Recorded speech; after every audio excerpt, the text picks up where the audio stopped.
Thanks very much, Anurag, for having me. It's really it's a privilege to be in an esteemed company. And I do agree, I think, wholeheartedly with what Amish said about the continuity of our civilization, Indian civilization, and to a very large extent to what Manoj said about the labels that people put very freely, left wing, right wing. I think the problem stems, and since you asked for one big idea that we can debate, and all of us have given those ideas, I think for me, I think the problem stems from just one word: selectivity, and the fear of not being objective. And where does that stem from? I think we believe what we see, but more often than not, what we see is written by those who see what they believe. And what they believe is, their ideology or their politics or their friends or where they would like to be or where they would like to see their country to be. And when I say at the heart lies the selectivity, it stems ironically from, I think most of the narratives that are peddled nowadays are increasingly less so by books and writers, but more so by journalists. They're all over the place. And I think there ought to be more, while there ought to be more journalism in science to let us decide on various topics that are very important for nation building, GMO and space science and all that, I think there ought to be more science in journalism as well. And I think that's the heart of the thing, that what science teaches you, A, is humility, B is objectivity, C is prior citation. So if you cannot progress, you cannot write a scientific paper without having, references. So, which means prior citations. Now, in every narrative that we've seen in the last 7 years that's been peddled, that column or that subtopic of references is entirely missing. You can pick up anything. Your fake church attacks. You would talk endlessly about it without giving prior citations to what was happening during the UPA. You would talk about mob lynchings without giving prior citations to what. So everything is as if almost you would talk about mob lynchings without giving prior citations to what. So everything is as if almost it gives the impression that it's happening for the first time. It's almost as if in 2014 there was this Cambrian explosion and everything that could go wrong with India started to go wrong. Before 2014, everything was Garden of Eden. And nothing of the sort. If you look at, for example, freedom of speech and expression, the stifling of it, and every issue, everything has been done and dusted before Modi came to power. And just to pick up loosely, and I'm sure we'll probably debate more on this, what Manoj said about the labels, left wing, right wing, I entirely agree. In fact, I've said this before, that to me, more appropriate than right wing or left wing is whether one is social Darwinian or not social Darwinian, because that is the most dangerous aspect that people have misappropriated, if I may say so, from Darwin's theory of evolution. That is the misreading. That is increasingly for the right wing, survival of the fittest.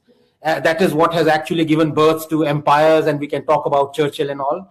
And B, what the left wing takes from it, which is this thing about rationalizing suffering. That is what we are doing it for you, for the greater good. And these are mottled concepts that have been completely misappropriated from Darwin's theory, where one of the greatest evolutionary endowments, more than survival of the fittest and adaptation, is actually empathy. And people, whenever they talk of Darwin's theory, they talk of survival of the fittest, which is one half of it. The other half of it, that would have been impossible without empathy towards other people, towards other living beings, so on and so forth. So I think these are the concepts that we must bring more science and the way science is conducted into our narrative, and I think things would probably fall into place.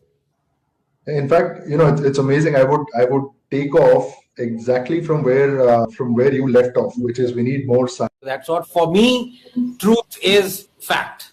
I mean, I've said this before. I'm not much of a fan of gray. I'm a fan of black and white, because I think being gray lends a bit of hypocrisy to what you believe. I mean, for example, you can say Mao did a lot of good things, and you can ignore that he killed 63 million of his own people.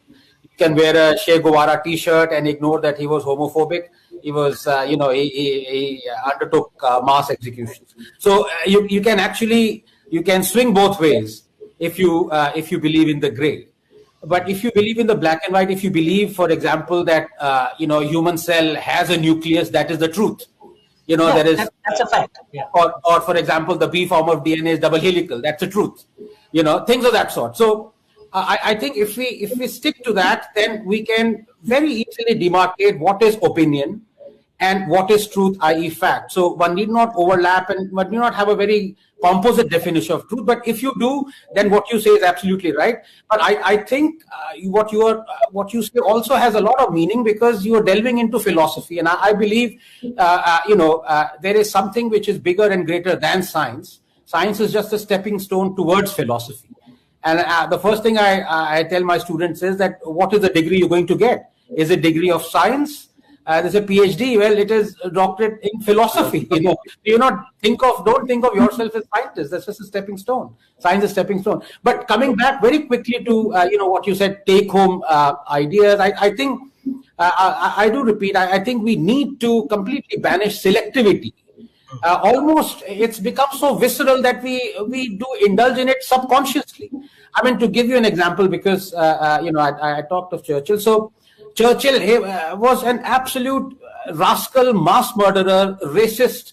The guy who is directly responsible for murdering 4.5 million Bengalis during the Bengal famine, as out and out imperialist. He was the guy who first perpetrated the chemical gas attack, almost Faustian attack in the Middle East.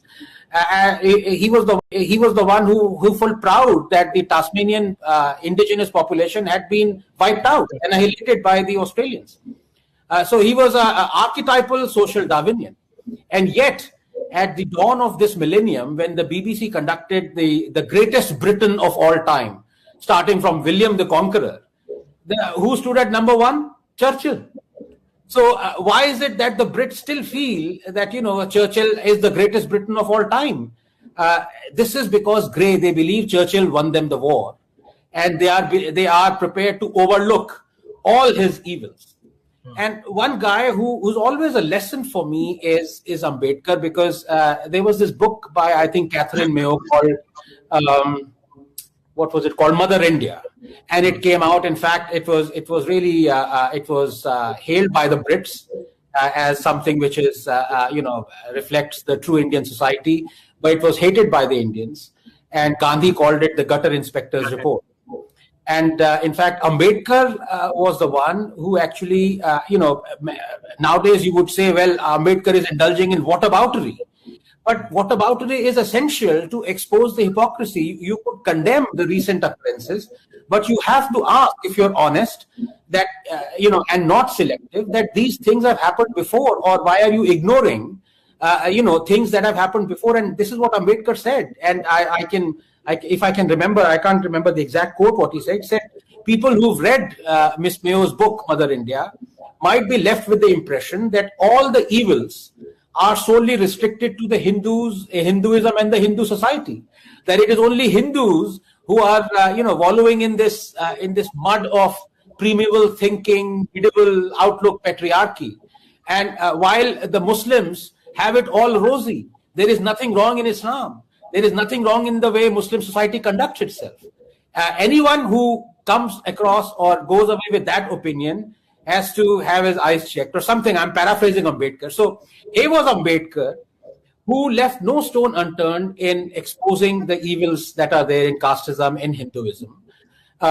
He was Ambedkar who left no stone unturned in exposing the evils that are there in casteism, in Hinduism.